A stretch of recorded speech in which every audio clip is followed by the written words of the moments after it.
La Russie, invitée surprise du voyage d'Emmanuel Macron en Afrique. En déplacement au Cameroun, le président français a laissé entrevoir son obsession pour le conflit ukrainien et a tenté de faire la morale à l'assistance. Retour sur une opération pas franchement réussie. Mardi, près d'un an après le sommet de Montpellier Afrique-France, le président de la République a entamé une visite en Afrique en commençant par le Cameroun.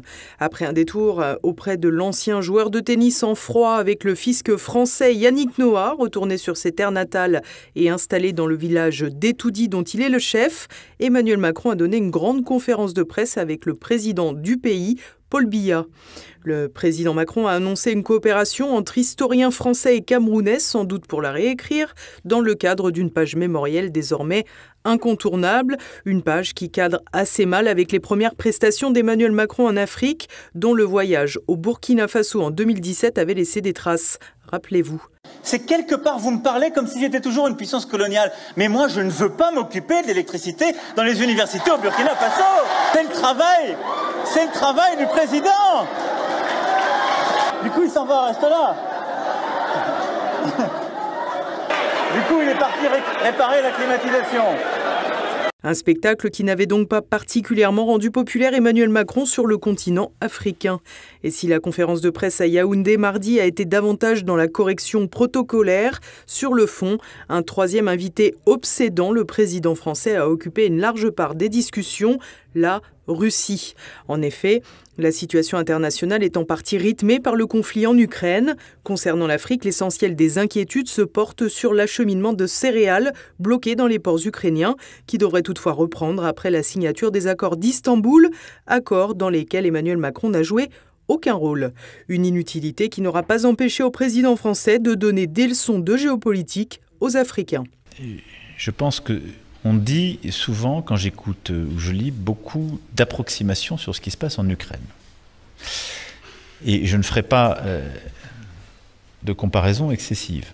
En Ukraine, vous avez un pays souverain dont la souveraineté et l'intégrité territoriale a été violée par une agression unilatérale d'un pays voisin, la Russie.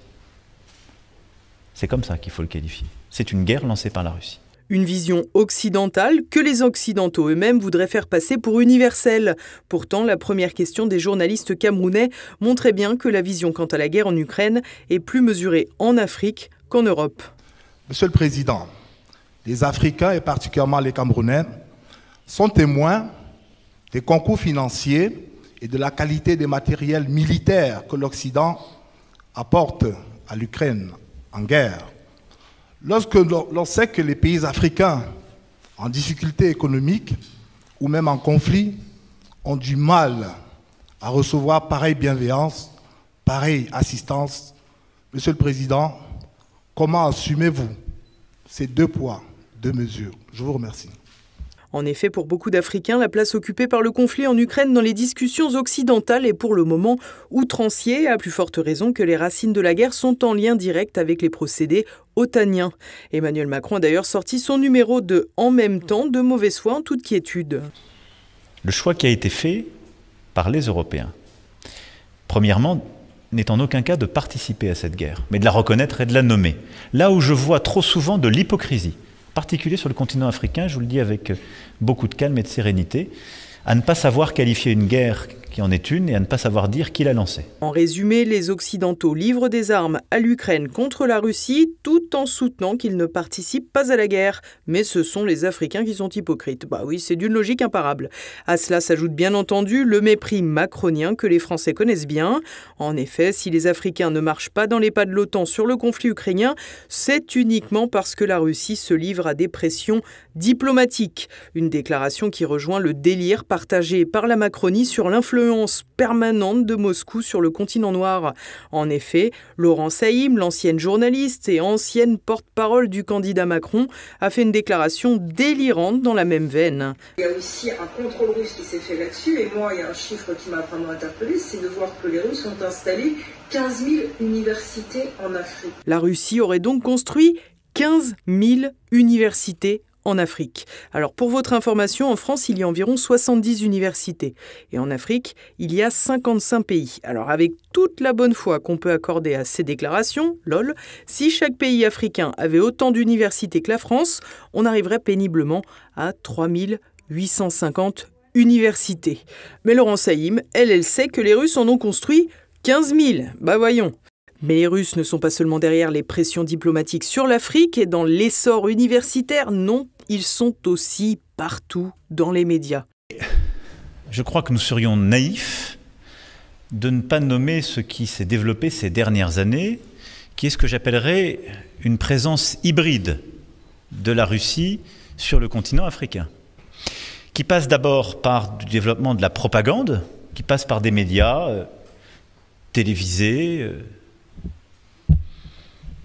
J'ai du mal à parler de journalisme, parce que je vous respecte trop. Ce ne sont pas des confrères à vous, mais des femmes et des hommes qui expliquent ce qu'est la voix de la Russie et qui diffusent des fausses informations. Et donc, la Russie, en Afrique, a beaucoup diffusé des fausses informations. Elle est en train d'ouvrir les officines que sont Ruchet ou Spoutnik que nous venons d'interdire en Europe et dont nous savons combien elle diffuse des fausses informations sur le sol africain. Et oui, le président Macron est tellement pour la liberté de la presse qu'il est fier de rappeler quand il ferme des médias. Ben oui, là aussi, c'est une logique imparable.